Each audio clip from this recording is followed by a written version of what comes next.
Sir మీరు ఇప్పుడు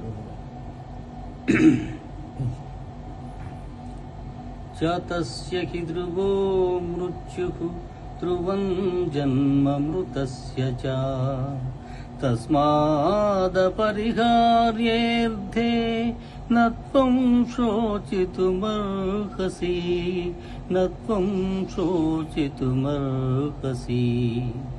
పుట్టిన వానికి మరణము తప్పదు, మరణించిన వానికి జన్మము తప్పదు. అనివార్యముగు ఈ విషయమును కూర్చి నీవు శోకింపతగదు. అశోచ్యానన్యశోచస్త్వం ప్రజ్ఞావాదాంశ భాషసే గతాసు న గతాసు చ నానుశోచంతి పండితాః నానుశోచంతి పండితాః. దుఃఖింపదగిన వారి గూర్చి దుఃఖించుట అనుచితము. ఆత్మానాత్మ వివేకులు అనిత్యములైన శరీరములను గూర్చి గాని నిత్యములు శాశ్వతములైన ఆత్మల గురించి గాని దుఃఖింపరు.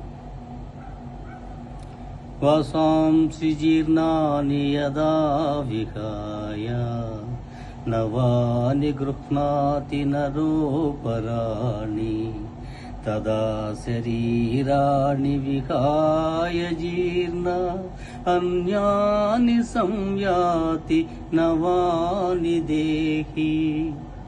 మనుష్యుడిట్లు చిరిగిన వస్త్రం మొదలై నూతన వస్త్రమును ధరించును, అట్లే ఆత్మ జీర్ణమైన శరీరమును మొదలై కొత్త శరీరమును ధరించుతున్నది. దేహినోస్మిన్ యదా దేహి కౌమారం యవ్వనం జరా తదా దేహాంతర ప్రాప్తికి ధీరస్తత్ర నముఖ్యతి.